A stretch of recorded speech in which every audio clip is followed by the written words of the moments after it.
And we're live! We're live. Oh no, not another awards ceremony. Part one. I didn't know we've been doing this for 3 years. Yeah, well, I mean, actually, I was looking at it, I think it was 2 and a bit, because we started like, I think it's April 2020 or something. So 2020, 2021, 2022, sort of. Wow. And how many guests did you say? Well, guests is one thing. It's debatable. The guest thing is, we've had about 130 guests, I think, but we did a load of solo and, well, you did a load of travel shows at one point. So, but we are long overdue to do an award. Well, I don't know any other show that's done an award ceremony, but I thought, well, given that we haven't been slow booking guests in, I thought we could do some award show. And then Christmas came along. So you and your lovely husband have been great enough to come up with some categories. And I've added one category because you kind of need to have a best guest category. So a surprise category. Oh, it's the best guest category. Best guest. So the format is that we're going to talk about the categories this week. And I'll maybe play some clips and things, depending on like how it all works. And then next week, we will announce the winners of those categories. Hi, Tim. After consulting, we've actually got a best Tim who watches the show award goes to Tim as well. It's the best Tim. So the awards for everybody. No monetary value. Don't trade in for things. So we're choosing the best categories for our award show. And if you guys want to nominate, we're going to choose the winners next week. So anyone who wants to nominate is welcome to. And if you don't want to nominate, we'll just pick some people who we talked on the show. So, all right, let's start off with one that's a bit controversial. Funniest guest. Now, funniest who would you guest. say was the funniest guest? Oh, man. Oh, I know. I already know. He had me laughing the whole show. Ooh. Should I say Gabriella? Hi, and a best Gabriella who watches the show in the female category. she's The best viewer from Watford is Gabriella or Bushy, I think actually. So feel free, Gabriella and Tim and James in the other room, to send over nominations. Funniest guest. So, who do you think the funniest guest was then? Who made you laugh? Well, Gabriella right now, and then Biz Paul. Biz Paul had me laughing big time. Have I got like this is where I can get to the technological bit of it and try and work out. Tim has playbacks. I have a lot of clips of the show, but and you don't have to agree with me, Tim. I mean, was that a good nomination, or do you? Well, it's probably suffering from recency bias, but yeah, I've forgotten how funny that interview was. It was. And if you can talk amongst yourself for about 10 minutes. I need reminders of the guests too, Gabrielle. That's why I have the show from YouTube up, so I can look at names. But we interviewed Biz Paul, and he was hilarious, informative and hilarious. Right. Had me laughing the whole time. We've got a clip from the show, and hopefully it's a funny one. To show how cool you are. I think you and Chrissy are having a who's the coolest with the kids on. They really are. I think what's actually happened here is we found out Chrissy and Paul are cool, and Tim, you and I are not. I gave up being cool years ago. I've never been cool, so it's like being old is an excuse for not being cool, which is good. Oh well, everything that my kids say to me is everything that I do is they just go cringe. It's like cringe, yeah. I was told I was cringy by my son. Yes, well, you would be. You would be. You see, yeah. I mean, literally everything that I do is cringe. It could be. I don't know. Like I've put the knife and fork on the table when I should have handed it to them, and that's cringe. Or they absolutely. My kids hate the fact that I do stuff on social. It's cringy. It's cringy. Yeah. Oh my So god, what are you doing? It's so cringe. Stop it. Get off. Anyway, let's get rid of that.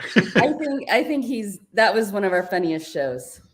I'm sure we've had some other funny shows. I'm struggling to remember. This is the problem with running a show. It was the most recent funny. I'm looking at names, and who had you laughing, Tim? Who makes you laugh in general? Well, you know who else? May King always makes us laugh. Yeah, that's true. Yeah, May King's another candidate for the thing. Or what is her name? Our neurodiversity awareness coach.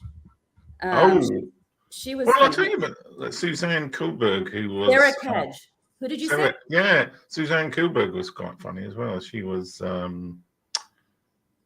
she was Australian. She was, I think, weight loss coach or something along those lines. Oh, that's right. Yes. She's very funny. Okay, we have some nominations. Yeah, and maybe I'll actually find some clips for people. I think we've already lost a guest somewhere along the line. I need a reminder. Whoop whoop. Woohoo. Whoop whoop. Yeah, we all need reminders of the guest. This is what well, the trouble is I had to change the format of we got these minimized comments now because otherwise the banners go so like funniest guest back again. How about the best Christmas tree right behind me? That belongs to my son. Shall we go into the next category? Because this slightly chaotic award show thing. Best guest who has appeared on the show most, who we want back. That's kind of. We're having Gabriella back. Speaking of. Oh. Yeah, she can't be. She would go on to, because I think we've only had people on twice. Mm-hmm. Some people have been on sneakily twice, like Jim Hughes has been on twice, but he's been on with different people. Oh, that's true. Oh, we need him by himself. I've got him on himself. Yeah, he could be the number 3 person. May King's been on twice. Jennifer Gilmore's been on twice. Who else has been on twice? Oh, Nachi Lazarus has been on twice, once with his wife and once on his own. Oh, that's right. We talked to him first, and then we invited him to come back with his wife. It's like, who else have we had on twice? We just did a whole bunch of people back on twice, but sometimes. Oh yeah, Tanya. Tanya. Mm-hmm. What's your surname? Which I can never remember. Tanya, that's right. April Klingmeyer has been on back again as well. April Klingmeyer. Yeah. Yeah, we've got to stop doing all of them. Very good. So, I mean, to be honest, we'd have all of them back, but we were talking about Jennifer Gilmore. We always want her to come back. She was our very, very first guest.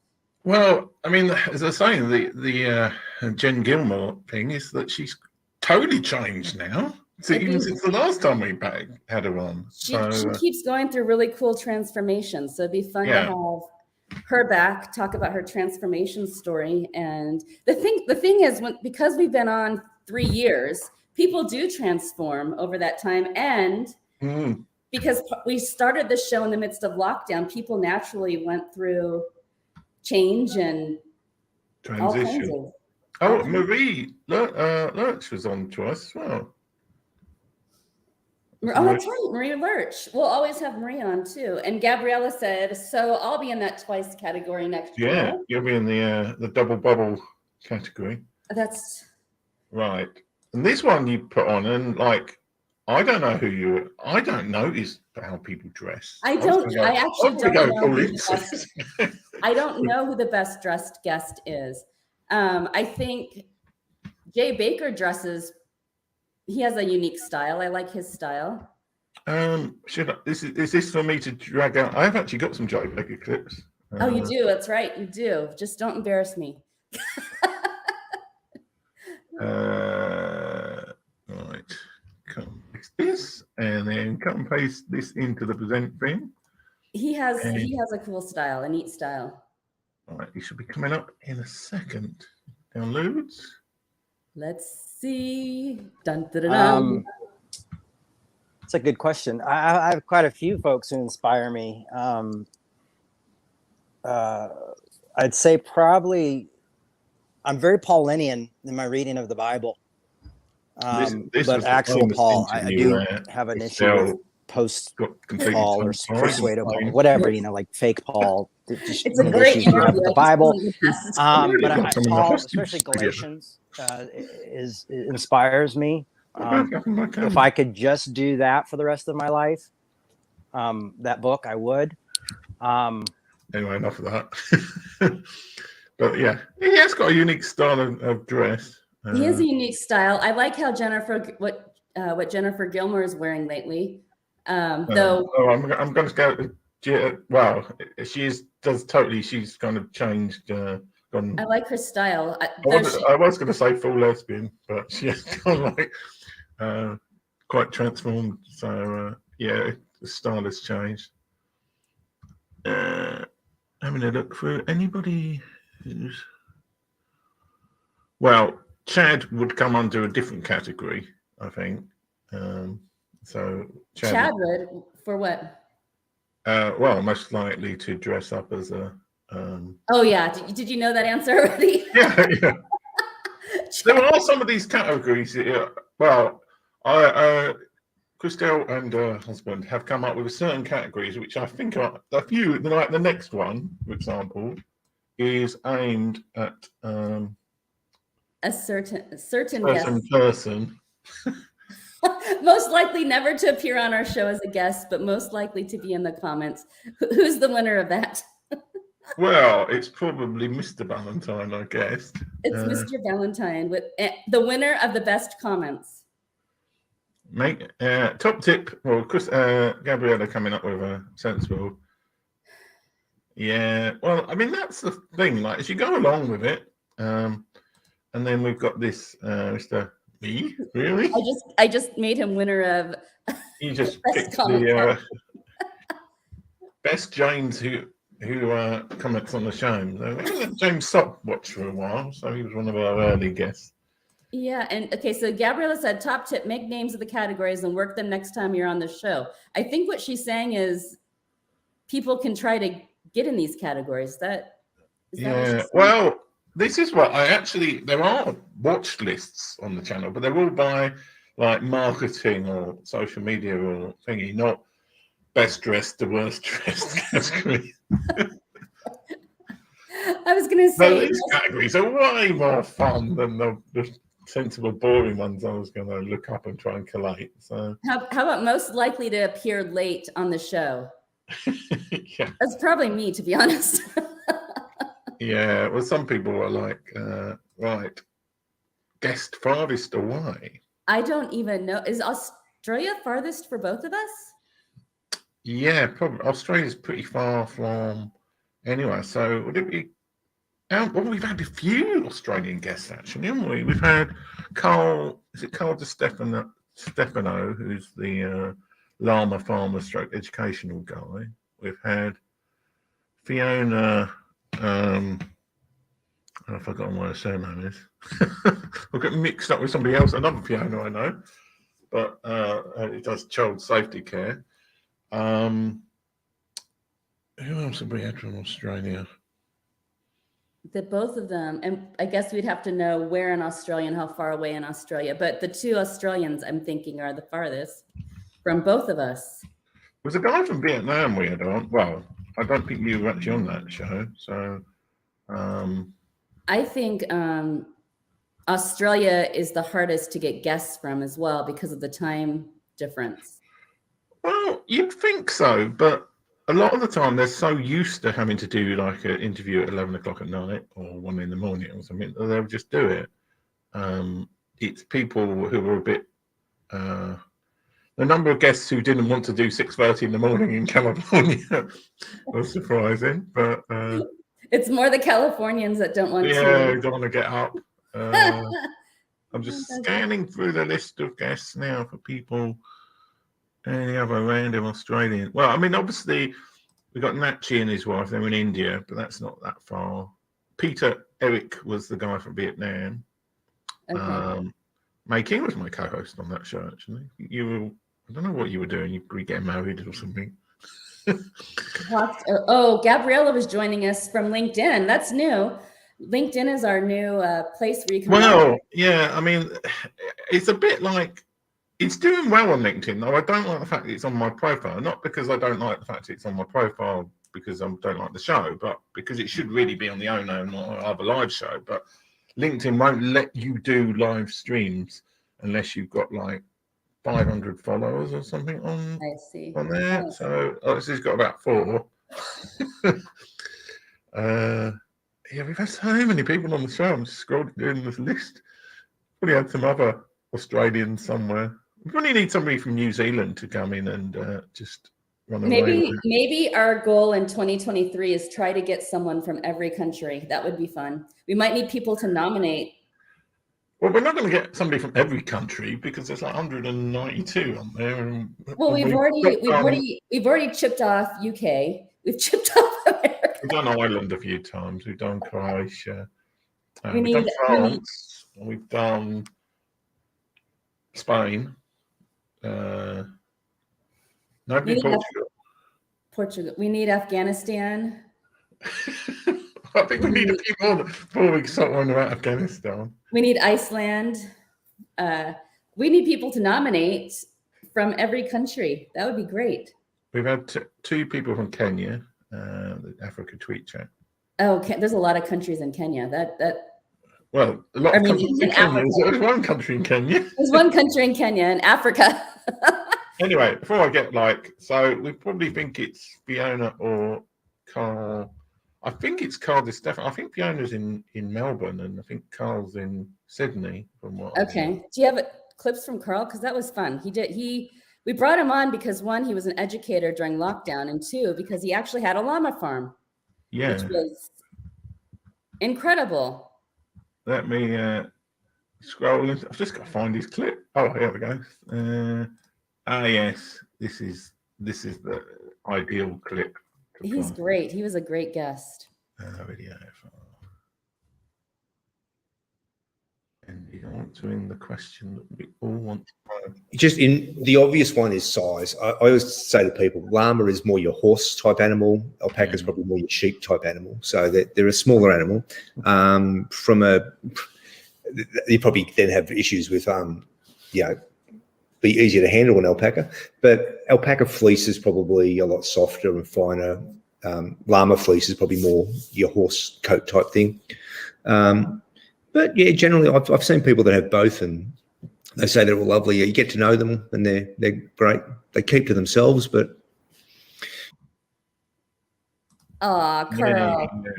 And it was the question. The clip was, "What's the difference between an alpaca and a llama?" So amazing. He's in the education part of Twitter, which is how I met him. And there's some great, phenomenal educators over there. Doing some good things around the world. And I came in touch with them during lockdown, all kind of networking together. So that's great. All right. And before we come up with the next category, I'm going to search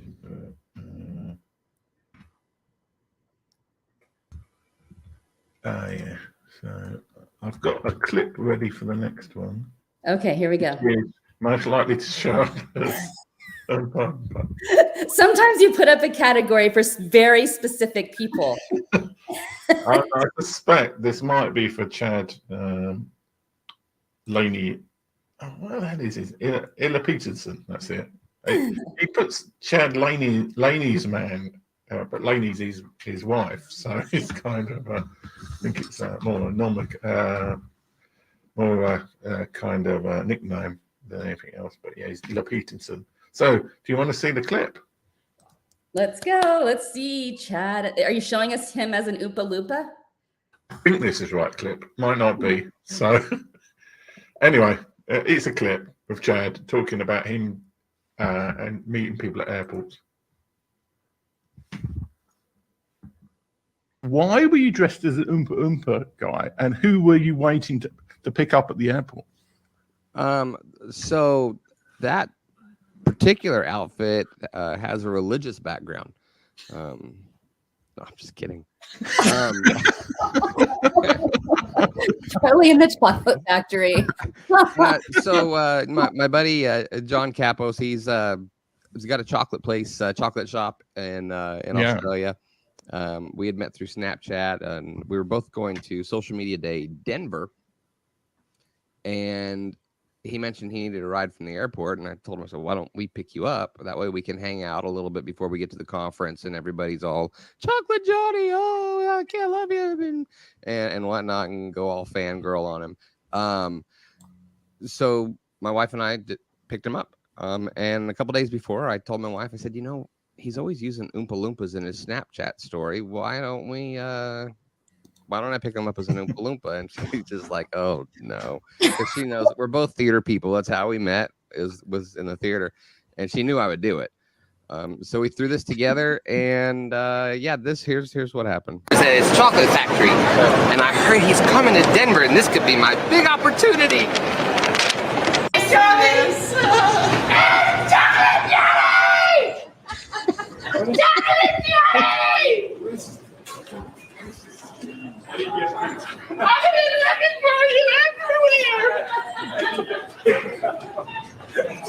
Colorado, we gotta go and pick you up. What a classic. Oh my God. I'm thinking there's only one guy who's going to be dressed as a little Oompa. Where have you been?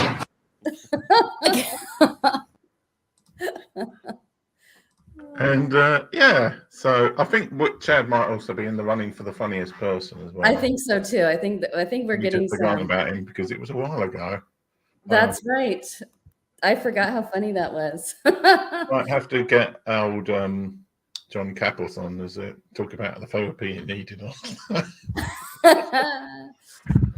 Right. Shall we go into the next category? What's the next category? Sold the most books. I have an idea. I'm not sure about because we've had a lot of authors on it. Well, it's definitely not me. So I mean, we've had we had Mark Schaefer on. He sold a lot of books. I kind of thought it's probably him, but I'm not positive. We'll have to research this, but I did think it might be Mark. I mean, we have had Una Ross on as well, and she's sold quite a few books. Oh, okay. Orna Ross, yes. I mean, filter my clips for book and see how many we get. Let's. I mean, we had Jay Baker is also. He might be. You know what? Those three might actually be in the contending. And David Allison had books. Doug Birch. Who else would be? Oh, Christina Adams might actually. Okay. We have actually quite a few who. You're right. I forgot. Jay has. Dan Holloway. Well, I'm not sure Dan sells that many books. I think he's more like me. He's certainly above me on the list. Ellen Sentia sold books as well. She sold quite a lot. She was on Ferry and Rupal Patel. I always mispronounce her name in the shit. That's right. In fact, she was a bestseller, wasn't she? Well, she hadn't actually launched a book in the US, so I don't know. I mean, that's the thing. It's like one person selling one book, and also a lot of time we don't know. We're actually going to have to research that because Vivica Widow is another author we've had on. She writes. Phil Mershon's got a book now.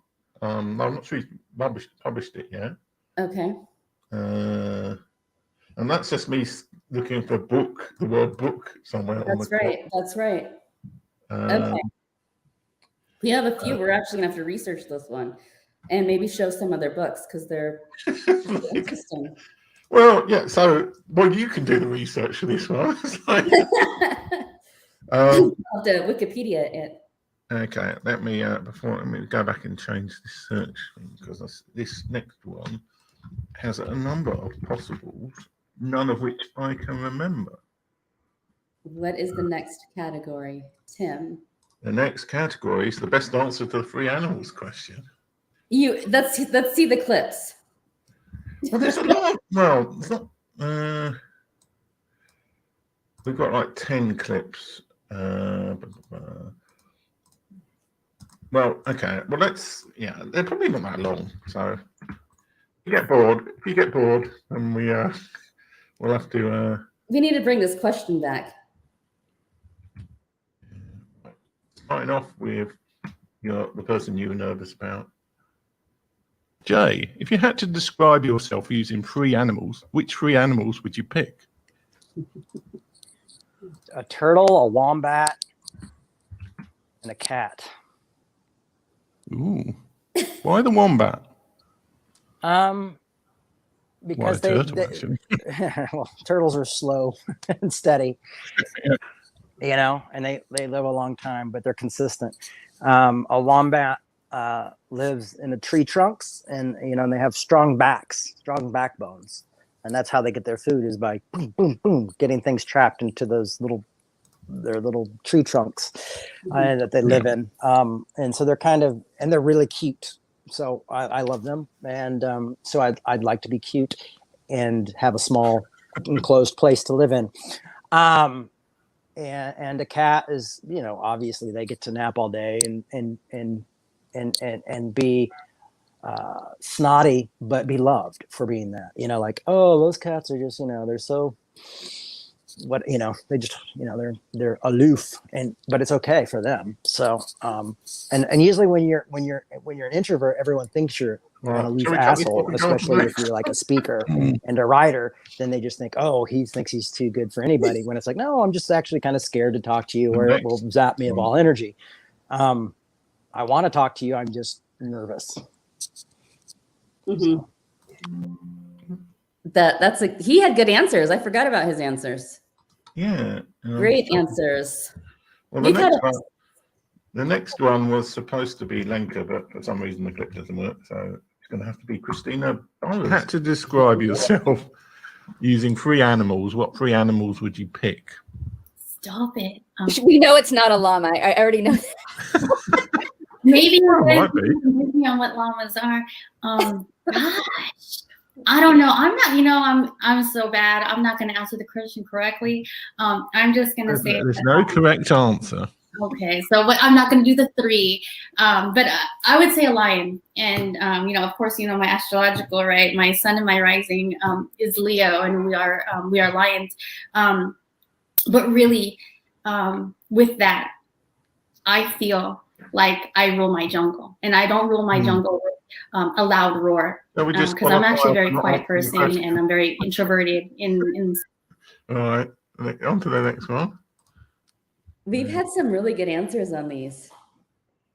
If you had to describe yourself using 3 animals, which 3 animals would you pick? Gosh, I never thought about that. Well, the weirdest thing what kind of animal? I would say maybe an eagle.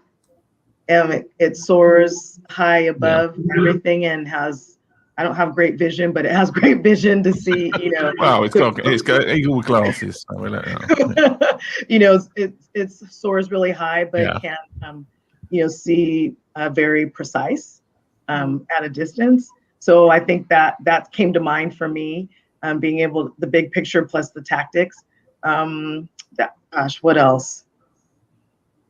I don't know if I would describe myself as a dolphin, but what my logo, Futures in Motion logo, is ocean waves. And I like how dolphins, really glide through the waves. So I'll say that. And what else? Something, I'm not cute and cuddly, but if I were to go to the zoo, I guess pandas, they look cute and cuddly. I actually never thought about myself as an animal before. That's funny. Tim, I want to hear, we should answer this question. And it's like, if you had to describe yourself using 3. Yeah, well, I haven't answered it for a while. Anyway, should we see what? Let's see Doug. I can't remember that he had a funny answer, so that's why. Animals. Which 3 animals would you pick? Goodness. I don't know. 3 animals. Well, we've eliminated a llama. Yeah, not a llama. That's not. I don't know. I don't know. Like sometimes, I just what comes to mind. I think squirrels sometimes, and that how squirrels don't slowly turn their head. They're like this. Like there's a level of anxiety I have in life. I struggle with anxiety issues, and so to settle my mind down, to relax. I assume when squirrels sleep, they sleep restlessly. Turn around like that. Yeah. So I could say that. But I don't know. 3 animals. Well, I would avoid you at a party. Like I don't know what animals I want to.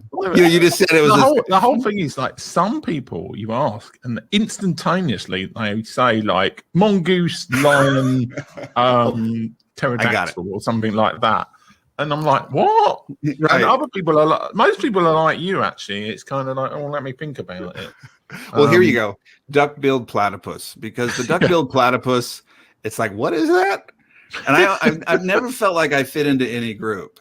Yeah, and I know that's a human experience, right? But like whenever I take those tests, like I hate the anagram or whatever those. Are you a 1 or a 4 or 6 or whatever? Yeah. Like I'm always all over kind of these parts, and so that's the argument with God: is why did you make me this way? I just want a group to be in. So he believes in spiritual, spirit-led things, but when he gets in those groups, they don't like him, so he gets in. So that part to me would be like hard to, and I don't like to be classified. I assume the duck-billed platypus is offended by the way we classify it. It's like, fine, call me. They didn't even get, what do you do? So, you know what? I'd like to have Doug Birch back. Yeah. That was a good There's about 3 other clips of people as well. Now that we're going through these, I want to have him back. Anyway, yeah, maybe we could do a little montage separately and put it up with the 3 animals question. The next one is this one, and I'm sure we've got even more answers to the llama one. As I remember, there were a couple of particularly good ones. Best suggestion for the llama farm question. Well, these are really good. Actually, there were people who've taken this seriously. So it's like, because it was always like, if you want to start a llama farm, how do you kind of do it? Sort of. Well, you always relate it to their business, so it is interesting what they do, how they market, PR. Yeah, I remember this one was a good one. So I'm not going to play every single one because we'll be here all day.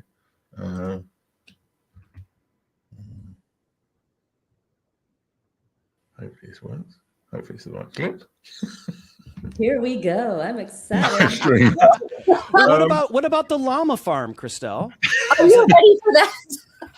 Were you waiting for the question? Well, listen, you guys. Listen, I watched the show. I know. I want to know. Like, can you go live on Amazon on a llama farm? That would be like. That would be pretty unique, wouldn't it? Right. Yeah. And you could give products to the llamas, and then they could assess which one was the best mic or whatever. Put some headphones on the llamas and see how well they do. Totally. So you're saying we can go live from the llama farm? 100%. As long as you got internet access, why not? Yeah. There we go. I would watch it. I would. Anyway. I mean, Chris Stone might be a contender for funniest guest as well. Yeah, that's true. Right. He's. Have we had him on by himself? No, he probably should because it's Jim Hughes has been the one who's come on weeks ago. And Chris Cubby, I think, actually gave us a good answer. We had him on. So let's play that clip, assuming this works. If it doesn't work, then 0% upload, download. What's it doing? It's just sitting there. Oh, it's going to do something. I love it. So live with the llamas. That's a nice social media campaign right there. I think, the great thing about that is that there's a return to nature that we're experiencing across the board. And you see this sort of cozy culture and this cabin culture, or this thing about, returning to nature because we've been stuck in our homes. You know, we've got all this technology, you know, all of these things that have made us maybe disconnected. We want to reconnect. And I would say I would heavily play on those emotions of, you know, how to connect with nature in the right way. Come live with the llamas for a weekend with your family and basically unpack that experience. Like we would do social media, you know, we would walk people through what can they experience while being at the llama farm. And I would show off, you know, this is Joe the llama and Joe's favorite food is popcorn or whatever, like, and you can come feed him popcorn. And like, I think that's how I would do it, is like literally every day showing what it's like to live with the llamas and how you can experience that as well. And then, then you don't have to pay anybody. You just have to create the content. All right, it's enough of him. I'm being reminded of the phenomenal guests we've had on. Well, I'm also using the opportunity to showcase some of the guests who we haven't mentioned previously, who we probably forgot were on. So we've got no one coming up now, hopefully. So it's everything. So it's pre, post, and during the experience. So you kind of look at all those different areas. So we're looking at kind of the pre-experience. I break it down into sort of like something that I call points of entry. So that is, how do people interact with the llama farm before they become a customer? How do they know that the llama farm is the place that they want to take their children to, long before they even know that that's the place they want to take their children to? So that's to make sure that every entry point that Christelle has open, so this is an entry point here.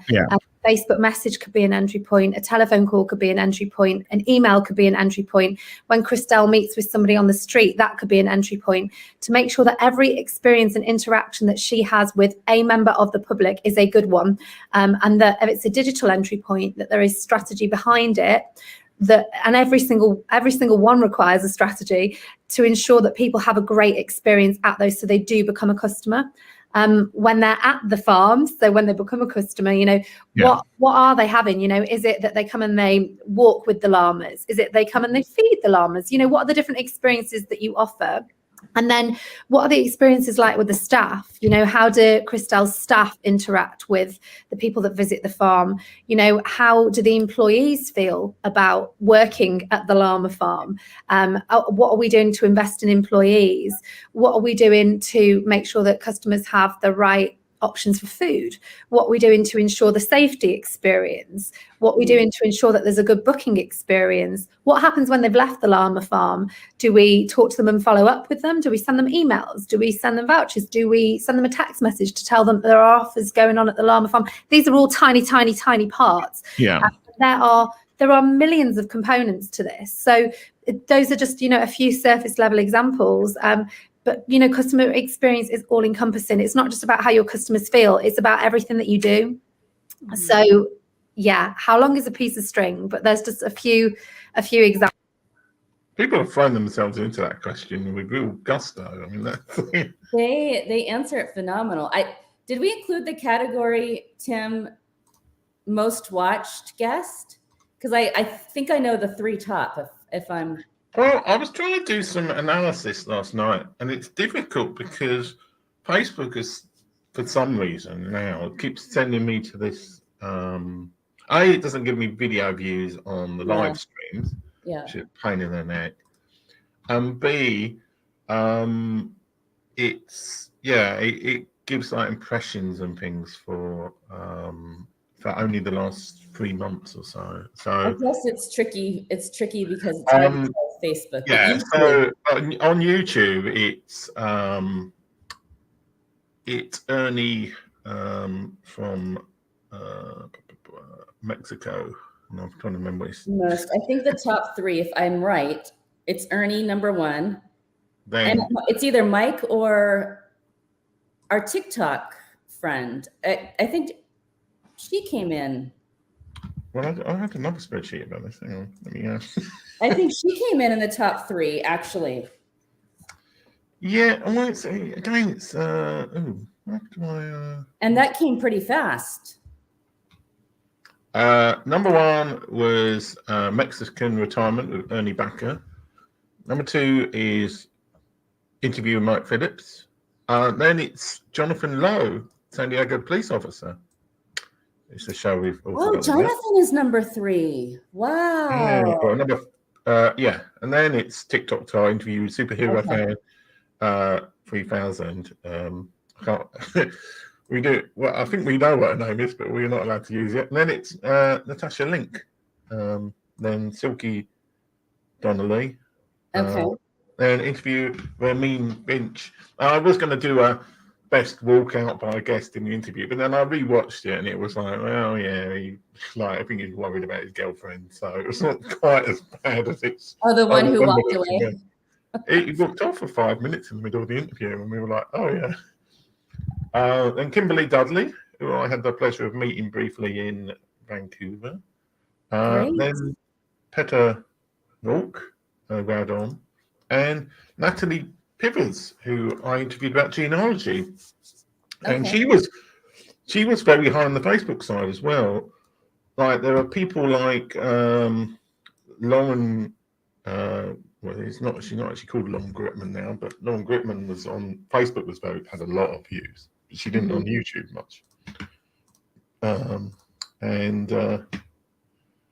Yeah, who else was big on Facebook?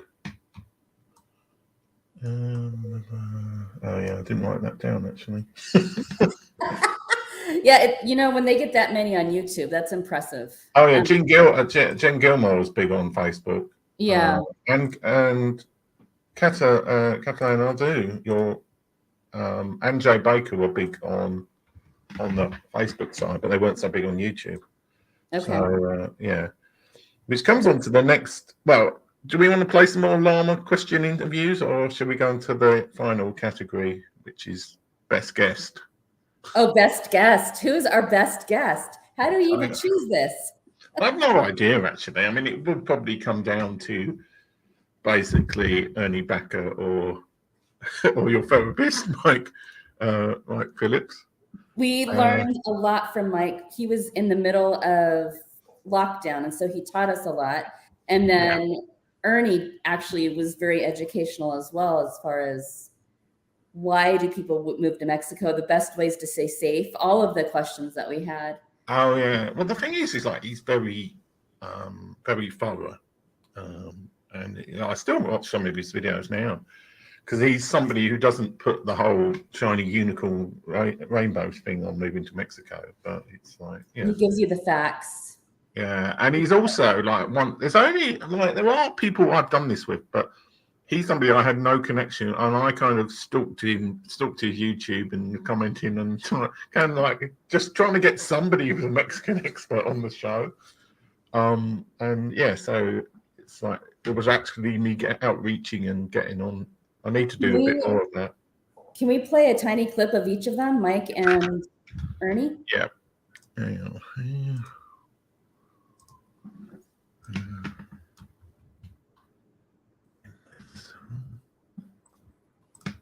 So this is going to be Mike, who is Christelle's therapist. You can have PTSD from being treated over a long period of time, treated poorly by a spouse, by an employer, by friends. You can, if somebody has a narcissistic partner, somebody with narcissistic personality disorder, that can make the person feel very unsafe because they're always being told that they're crazy or that they don't know what they're talking about. So those would be examples of it. Right now, people are struggling with trauma. I would say, I don't know the percentages, but I would say the majority of Americans right now are struggling with PTSD, with trauma, not necessarily PTSD, but with trauma from the COVID virus and also probably just from watching the television. Tim, are we able to play back shows like reruns? You know how some people just do reruns? Are we able to do reruns if we wanted to? Yeah, they've got the functionality now to do it, though. I don't think we want to rerun them within this show. But yeah, I suppose we could rerun them. We could have a top 3 people and read it, but then that's going to confuse the algorithm on YouTube. Oh, it does. Okay, because some of these are worth rewatching. Mike's would be worth rewatching. Do we want to play a clip from Ernie Backer? Let's do Ernie. Let's do Ernie, yes. Assuming it works.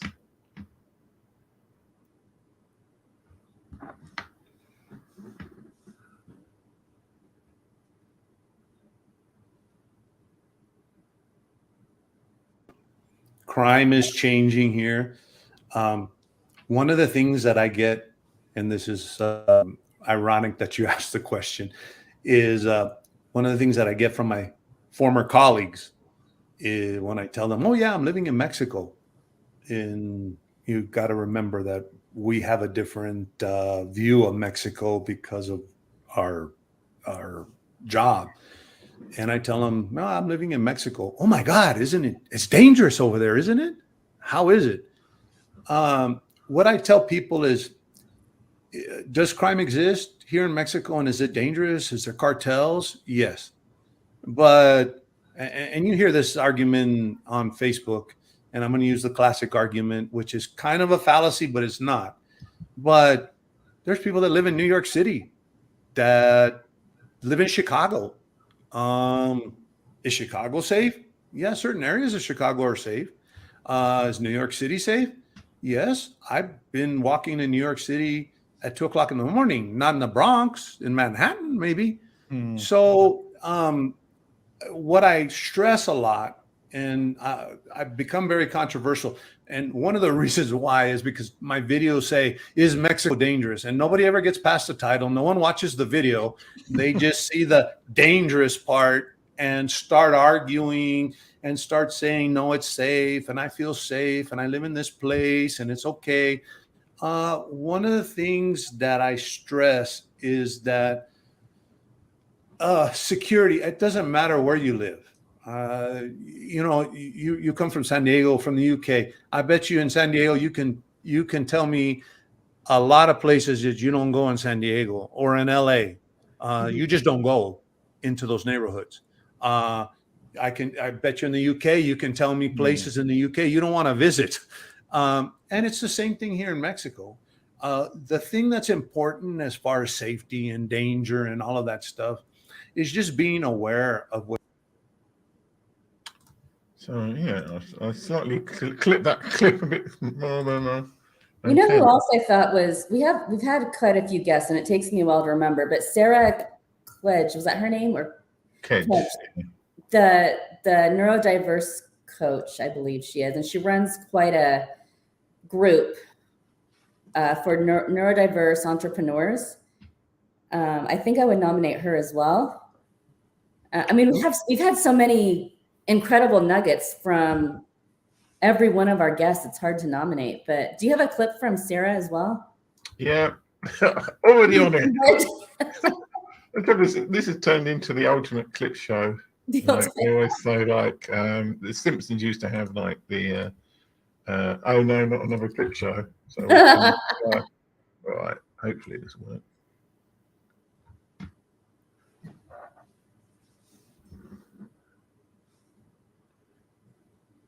That we give people who are not neurotypical. Yeah. That's exactly the thing. So neurodiversity is the piece of language that we use to describe the full variety of how people process information, how people engage with other people.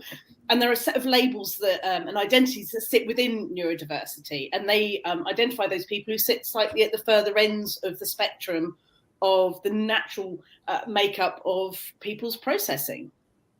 Okay, so people who would describe themselves as neurodivergent would generally identify themselves with one of 6 labels or identities. So that would be either be ADHD, autism spectrum, one of the dys families, so dyslexia, dyscalculia, dysphasia, dyspraxia, tic disorders or Tourette's, and acquired neurodivergence.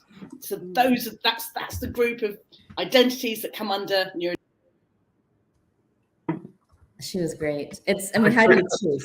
You can see that some of the older shows, my clipping wasn't as good as it could have been.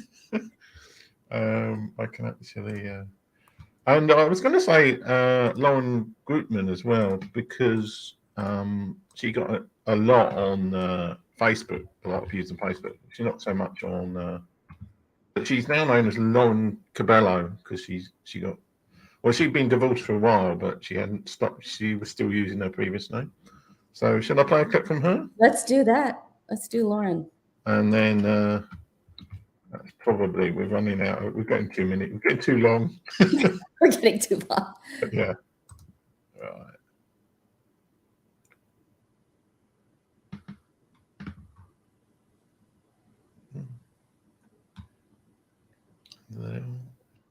Yeah. So poverty mindset is like this mindset that you didn't have enough growing up. And so when you grow up, you have this mindset that you're not going to have enough. So for example, I'll give you some examples of how this would play out in adulthood. Let's say you grew up without any shoes because you were very poor, living in a third world country, let's say. And I actually know this. I know somebody who's like this. So they grew up in a third world country, were very poor, had one pair of shoes that they had duct tape around it. And that was the only pair of shoes he had. Moves over to the United States and starts making money and cannot stop buying sneakers because there are never enough sneakers to fulfill this need or urge inside of him that he needs sneakers and that somebody else will need sneakers sometimes. So he buys all the sneakers on clearance for a couple of years. So that's how it could play out in one hand. Another hand is you grew up really poor. And then when you are making money, you always have in your head that you're going to lose it. You're going to lose it. If I don't like save it, I'm going to lose it. So they put everything in savings and don't enjoy what they are making because they're afraid that it's not going to last because they're just not worth what they're making now. It's a flash in the pan. So that's kind of how it would play out in adulthood. Good. Not the best clip, actually. I was like, I've just got the titles on the spreadsheet, the clips. And I was like, oh, it's probably 2 months it will play that. So. Well, Lauren is on quite a few shows nationwide here in America, and it's quite impressive what she does. So to hear her on the Rachel Ray show, or I might be making this up, but for some reason I feel like she might have been on Good Morning America. I think she was. Yeah, she's been on a lot of things. I think she has. I know for sure Rachel Ray and quite a few. So I think those might be our four contenders. What do you think, Tim? Well, I was actually going to say the trouble is, it's like, how do you assess the best guest and best show? Yeah. Because you can make arguments for most shows. There's a few guests who are terrible, but not many fault. That's mainly because of nervousness or some other issue, technical issues or something like those lines. But in general, most guests, you could argue, had the case to be best guest. Because, Andrew and Pete were very good guests. Oh, they were very good. Don't have particularly great viewing figures, but it was a very rewarding show. We've had a number of guests and people with co whatever you call them, 2 at a time, who were phenomenal. Absolutely phenomenal. So it's very hard to choose, but. Well, we're going to have to by next week for anybody who survived watching or is coming and join the show. We're not actually going to pick any winners this week. Next week, when it's show part 2, mainly because I've got to finish up my Twitter chat tonight, so I've been a bit busy with that. So yeah, we will. We can go to the community tab on YouTube, and I think we can do polls on there. If let's not, do polls. Let's tag our nominations and invite them to be guests. Maybe I'll wear a bow tie next week. Maybe we'll dress up and we'll invite our guests to come, the contenders to come be part. Hang on, let's get rid of this. And then go to, shall we play the outro? Let's do the outro. And Happy New Year, everyone. And we're about to enter 2023. Yeah, and next week, you'll find out who's won. I'm sure that everybody will be in bated breath. So goodbye, everybody. Have a happy New Year and Merry Christmas. Oh, we had that already. So Happy yeah. holidays. Happy New Year.